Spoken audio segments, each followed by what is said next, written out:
कुछ राजनीतिक दल, जिनमें से आम आदमी पार्टी, जिसके एक नहीं अनेक मंत्री जेल में हैं, उप मुख्यमंत्री जेल में हैं, मुख्यमंत्री जी को ईडी के समन जाते हैं, लेकिन 3-3 बार समन जाने के बाद भी मुख्यमंत्री ईडी के सामने पेश नहीं होते। ये अपने आप दिखाता है कि चोरी करने के बाद, भ्रष्टाचार करने के बाद जिनको ईमानदारी के सर्टिफिकेट अरविंद केजरीवाल जी बांटते थे, वह जेल की सलाखों के पीछे पिछले 1-1 साल से। तो डाकू कौन है? ये आम आदमी पार्टी में सब भरे पड़े हैं। दूसरा, ऐसा कौन सा डर है जो केजरीवाल को सता रहा है, जो ईडी के सामने पेश नहीं हो रहे?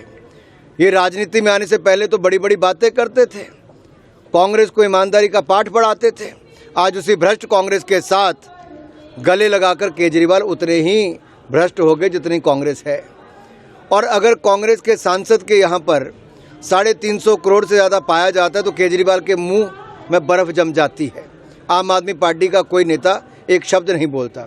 और अब जब केजरीवाल को ईडी के समन जाते हैं तब कांग्रेस के मुंह में बर्फ़ जम जाती है, दही जम जाता है और कुछ नहीं बोल पाते हैं।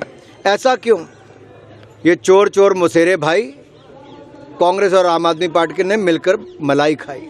ये क्षेत्र के आज कार्यकर्ताओं की बैठक है और निरंतर रूप से हमारी पार्टी की बैठकें होती हैं।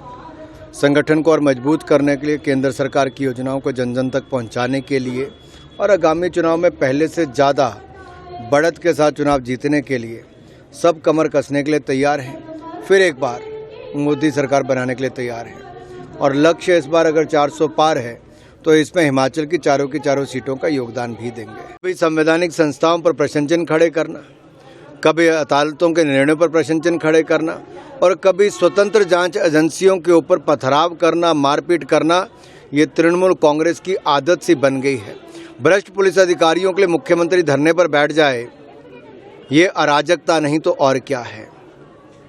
इससे बड़ा कुशासन का और क्या उदाहरण हो सकता है कि भ्रष्टाचार जो किया इनके नेताओं ने, तृणमूल कांग्रेस के, जो गरीब जनता के लिए पैसा था वो तृणमूल के लोग कटमनी से लेकर भ्रष्टाचार के माध्यम से खा गए।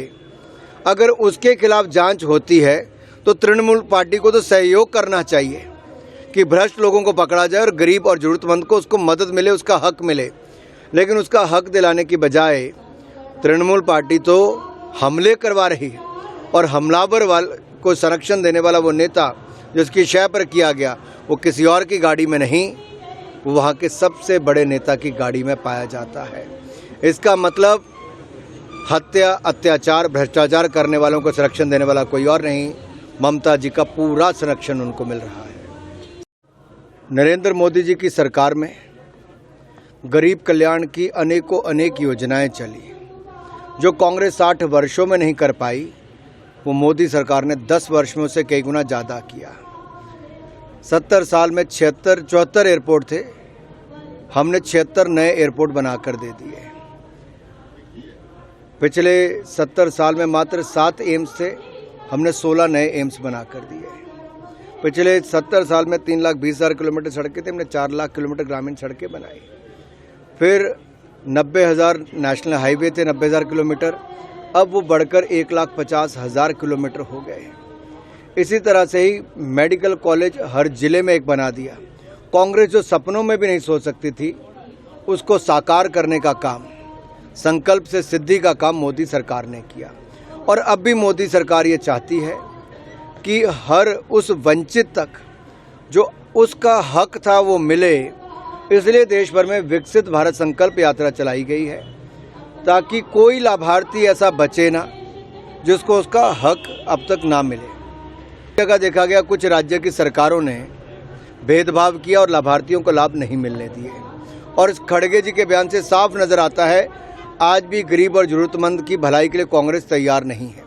अगर केंद्र सरकार की योजनाओं को जन जन तक पहुंचाने का कार्य हो रहा है तो कांग्रेस की पेट में दर्द क्यों हो रहा है? आखिरकार उनको पीड़ा क्यों है? उनको तो खुश होना चाहिए था, जो 70 साल में वो नहीं कर पाए वो मोदी सरकार ने 10 साल में करके दे दिया।